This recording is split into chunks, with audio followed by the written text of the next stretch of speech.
and welcome to the Flute Show with Florence Estrin. I'm Robert Estrin. Today is the second part of tonguing. Last week, Florence showed you how to approach tonguing on the flute. We covered a lot of interesting ground of different instruments and different registers of tonguing. This week is double and even triple tonguing. What's that all about, and why is it even necessary? Florence, this is a great subject for people. Yes, well, as mentioned in the last video, there are times where the flute is required to play faster than is humanly possible to single tongue. And that's where double tonguing comes in. And why does double tonguing work? Because you're using not just the front of the tongue with a t or a d or a tu, but also the back of the tongue with a g or a g or a k or k. Not so much k, though. I wouldn't use k, actually. Okay. I mean, you can say ticka, ticka, ticka, ticka, ticka, ticka, ticka, ticka, ticka, but you have to be pretty high up, more of a tucka, tucka, tucka, tucka, tucka, tucka, tucka. Okay, so as we pointed out in the last video, if this all seems very confusing, you may want to watch the last video to understand the different syllables. But anyway, sometimes we have a passage that maybe you can single tongue, but it goes on forever. And it's just too fatiguing to be using the front part of the tongue the whole time. You just want to die, and you lose the quality of your sound when your mouth is starting to, ache and whatever. It's very hard to maintain a good sound. So, you might use a double tonguing for something that you could single tongue, at least part of it, but you find that you can't do the whole page that way. So that's another good reason for using double tonguing. And good ways to practice it. If you're starting with double tonguing, don't try to play all your pieces right away that way. Try to practice just the tonguing on the same note, because it's the switching of notes that is what Maybe you could demonstrate this. Yeah, so maybe starting on third space C, you start going through, and don't worry about speed yet, just do it. Just get the ticka ticka or tucka tucka. And because at first it's going to be and you want to get it even. So that's the first goal, is get the tongue even. And as you get it even, and use of a metronome is great for this, you put the metronome on, you start doing metronome speeds. But don't just stay on that C. Go down from there chromatically, go up from there chromatically, because as I pointed out in the last video, as you get to the different registers, you're going to want to change how the syllables work. So for the lower notes, you're going to go for more of a dugga dugga dugga or a digga digga digga. For the higher notes, you're probably going to go more ticka ticka ticka instead of tucka tucka tucka.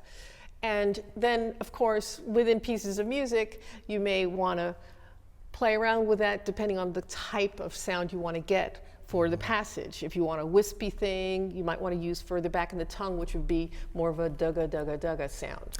I've heard you do double tonguing where I would never even believe it's double tongue because you can't even tell. It just sounds perfectly uniform. Maybe you could demonstrate something so people can hear it, because I think it's really cool sound. Okay, well, what I also want to point out is that, after you master being able to play double tonguing at a good speed, not switching notes, that's when you want to maybe look at some of your easier pieces or exercises where you want to incorporate double tonguing, not necessarily for the whole thing, but maybe even part of it. There might be some slurs in there. And because when you have to coordinate it while switching your fingers to different notes, that's the hard part. That's really where a lot of students get really stymied for a long time. It takes a while to get over that edge. Now, when you're practicing a passage that you know you're going to use double tongue, just because you know you're going to use double tongue when you get to this tempo doesn't mean you can't practice it at a much slower tempo. And I think that's really important, because a lot of people just practice single tonguing, then they get to a certain point, it's like, oh, this is just too hard to single tongue, and suddenly switch double tonguing. And maybe they're not aware at that higher speed that they're not being as even. And what you want to think about is the evenness of all the notes over the beat. So if you have 16 notes, you want the 4 notes even over the beat. You don't want it to be tucka tucka,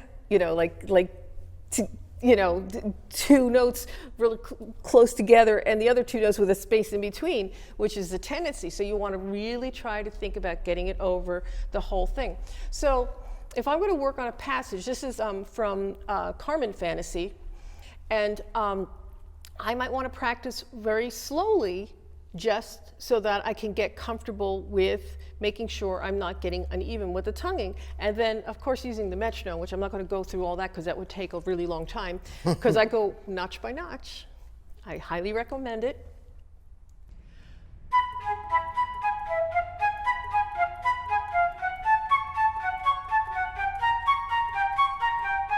So that's very slow for double tonguing. What would it sound like if you played exactly the same thing single tonguing?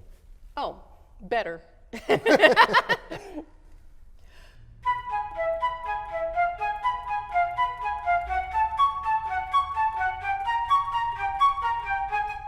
So single tonguing, of course, at that tempo is going to sound better, but this is for the sake of practicing, because you want to be able to get it so that you can do it faster. So then I get it a little faster.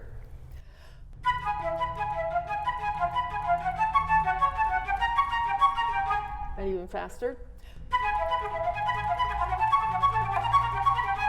And I probably am not happy with that. I'd go back 3 notches and do it again.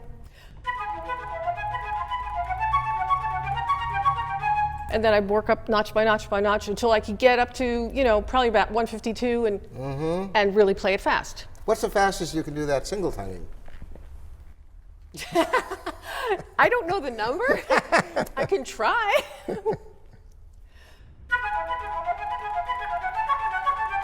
No, see, I can't. So you need that double tonguing. I need the double tonguing. Absolutely. Yes, absolutely. I need the double tonguing. Yeah. But also part of it is I've never practiced it that quickly, single tonguing. If I had to, because that's not that long a passage, and quite frankly, around it there are slurred stuff. I probably could do it at that tempo and do it single tonguing if I practice it that way. Okay, well, for next flute show, I'll practice get that together so everyone can hear. Except that I want to do it even faster, whereas the double tonguing comes into play. And one other thing I did want to mention, because one of the things that got to me, I'd been playing actually a fairly good amount of time, and I had a good double tongue and everything, but I had trouble with both double tonguing and single tonguing sometimes for staccato. With staccato, you want to start and end the note with a syllable, like a tit, tit, tit, so you actually are stopping the note too. And what used to happen to me is that my jaw would start bouncing. And it's, so you really don't want that to happen because then the flute starts bouncing on your face. And it's kind of a crazy thing. Because so many times my teacher is saying, don't move jaw. I have music that says jaw, jaw, jaw on a whole bunch of etudes from back then. Yeah, right. And that was the same year that the movie came out, by the way. But for those who don't know what he just alluded to, the movie Jaws. I think it's pretty popular. But anyway, sometimes it's not a matter of just knowing not to do something, but you have to hear somebody do it correctly. And it was funny because I just happened to be, listening to the radio, and it was a little showpiece James Galway was playing, and he had this beautiful double tonguing going. And, obviously his jaw wasn't bouncing the flute because every note was perfect. And it was really funny because as soon as I heard it, I realized how to stop moving my jaw. And it wasn't like I knew how to stop moving my jaw, I just knew how to play it that way. And I think the focus really is on knowing what you want to sound like. And knowing, like, it's not a matter of just getting the tongue working. It's a matter of getting your sound good also while the tongue is working and keeping it going and thinking the phrase. Yes. Well, because if you're just thinking about the actual tonguing, it's too analytical. It's the music, after all. It's the music. And when you start thinking that way and you think the bigger phrase, it falls into place. I tell you what, let's continue this next flute show and we'll hit on triple tonguing. Where does this end? Is it going to be quadruple tonguing? No. Oh, spoiler alert. All right. Thanks so much for joining us. This is the Flute Show with Florence Estrin. I'm Robert Estrin. We'll see you next time.